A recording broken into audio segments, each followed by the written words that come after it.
By training, I'm a neurosurgeon, Dr.Pradeep Mahajan. And in fact, I'm glad to be here to have an opportunity to speak on a very different topic, that's developing brain and neuroplasticity, a role of stem cells. Now, if you see it happen in the conventional methods which have been conducted in our medical school teachings, this is one of the greatest controversial subjects till today we follow about the neuroplasticity. In fact, I would say those years of 1960s, there was a movie, since most of you are from USA, you know that the Graduate movie was that, Dustin Hoffman movie, which gave an plastic revolution and everything started working on a plastic. Now, this is a time where we should understand the plasticity of the brain in the same fashion which was earlier understood as it has got a fixed number and they survive, or postnatal they don't survive. They become dried up as you grow old and they die away. But it's not that. Now the overall studies have shown that this plasticity, like plastic organs, is such a plasticity, it is till your end of life, the genes are interacting with the environment, what you think, what you do, how you love, how you behave. All those changes keep on making new connections and new neurons in the brain, and that has been proved by many incidences now. Now, I call these biological plastics like one which can change the dynamics of future regenerative medicine in therapeutic applications. Most important, the outline will be briefing on the talk in such a way, complex brain. The complex brain idea is that the complexity of the brain remained with us for so many years. The reason was that we did not have opportunities to take the biopsy of the brain to study what's happening. We did not have the animal models of the brain. And neither if you have somebody has done, the human brain is a neocortex brain, which is a recent brain. So there was no opportunity for us to study the brain. So that is how this period of 100 years has remained a seized period where we thought those hypotheses which were planned and designed by some histologists during the course of their life, that brain is a non-multiplying organ.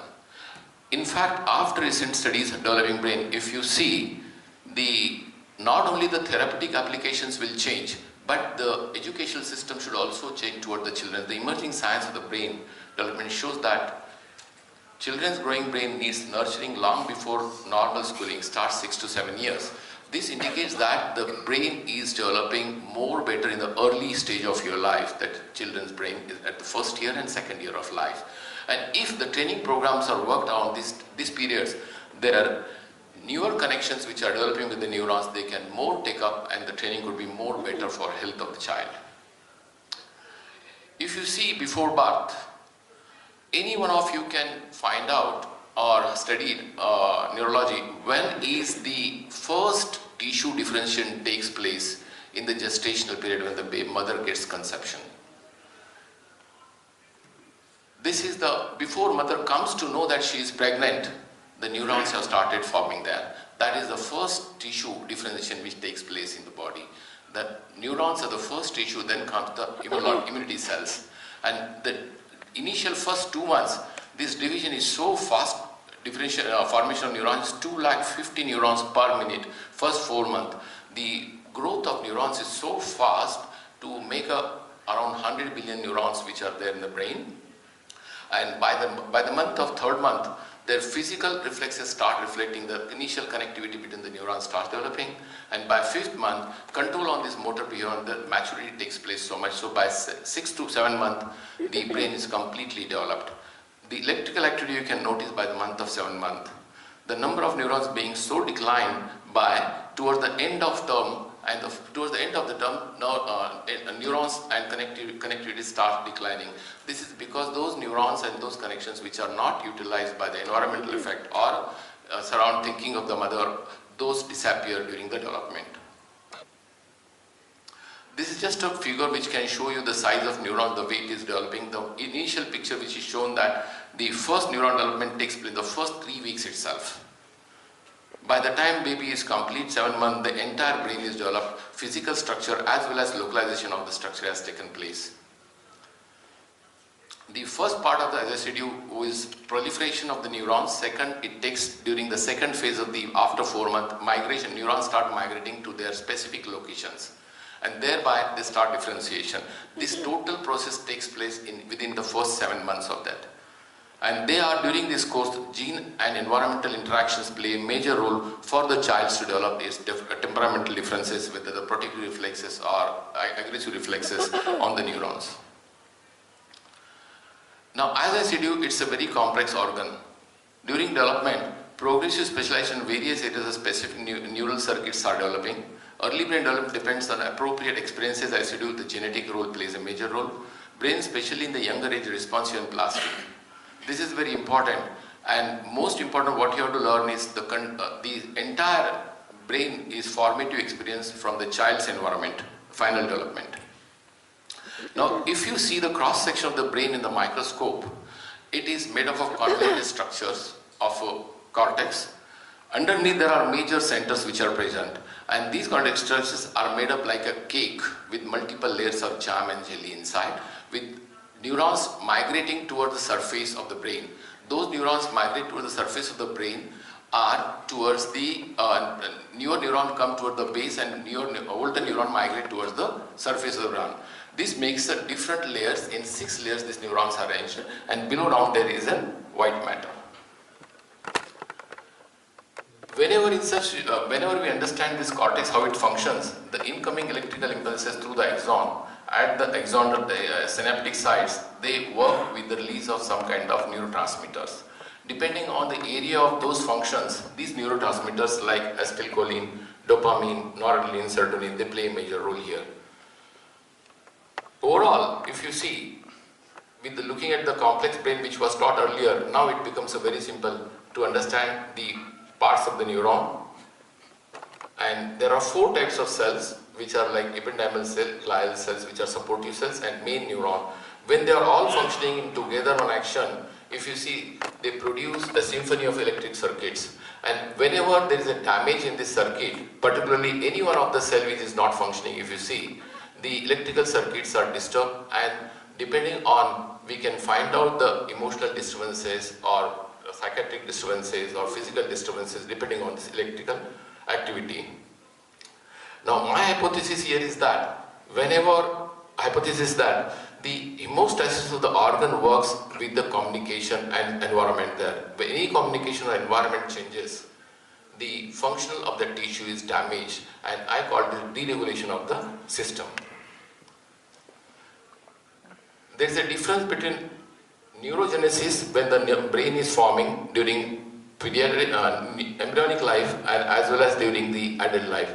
In the embryonic life, the neurogenesis takes place a very short span of time in the first part of the trimester, whereas in the adult, this neurogenesis is a lifetime process in subsequent areas like subventricular zone, olfactory bulb, and dentate gyrus.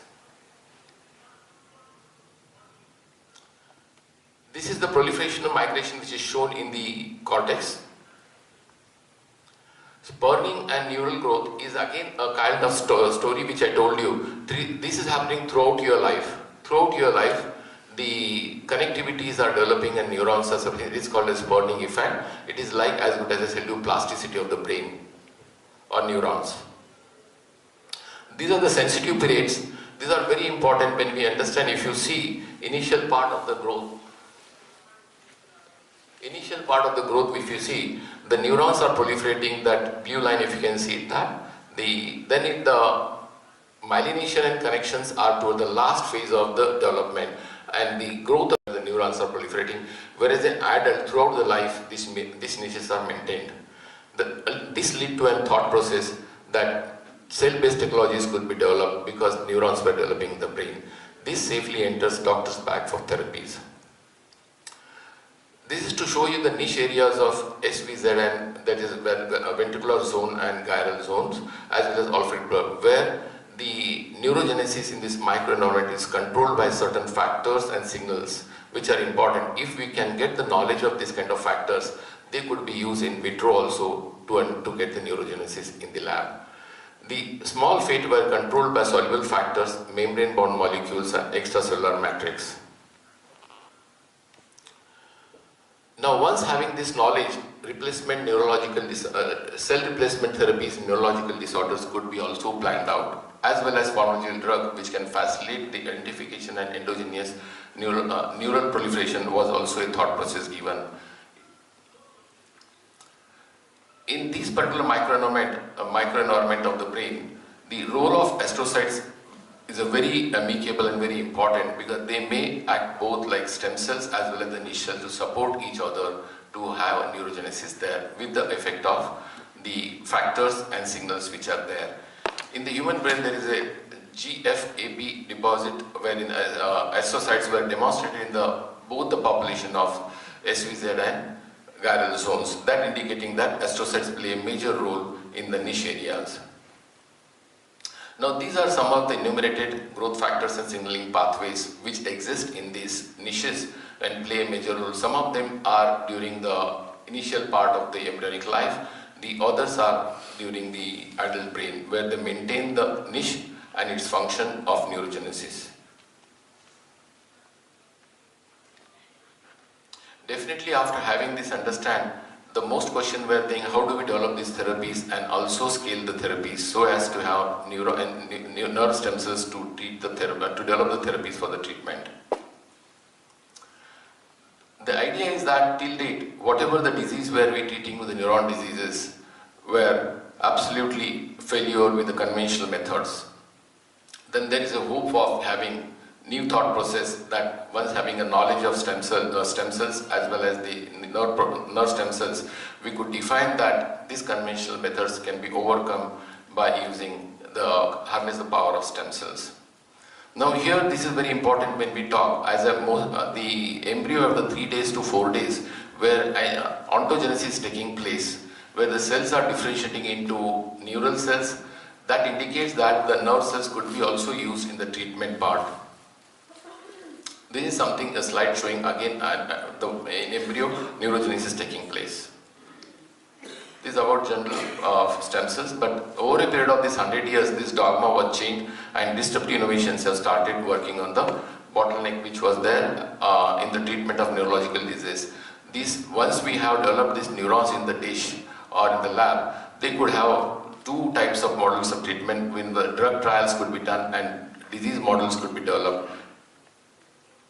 Discovery of the drug, which is very important, which bypasses the animal model and gets to a specific drug which is required for the treatment, and as well as the same molecules could be used for the therapeutic applications. This discovery of the drug in the dish, where the journey bypasses the animal model. Now we can have a brain as good as in a dish and do almost whatever the disease trials which you want to do.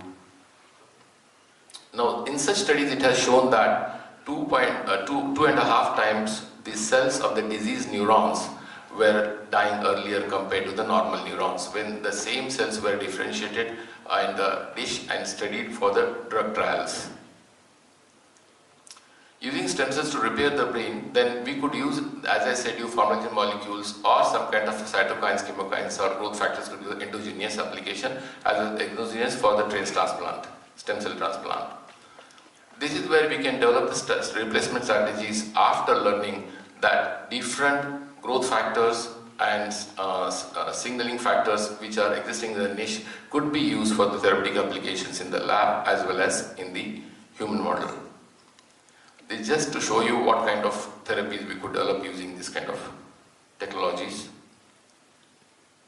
in which only one or few types of cells are required. Those could be used by cell replacement strategies, whereas in supportive cells like myelin diseases, the astrocyte-like cells or even the mesenchymal stem cells can help to regenerate the myelin.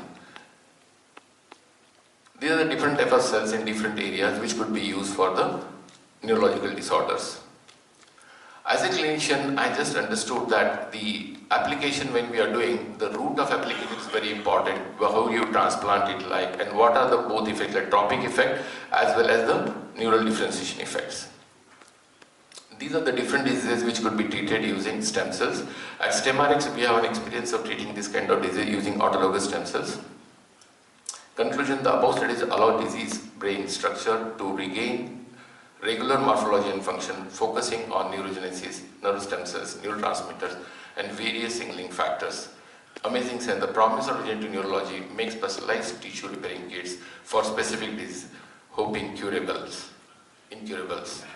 And there is a hope of regenerative medicine in future to look for application for all those incurable diseases. Thank you.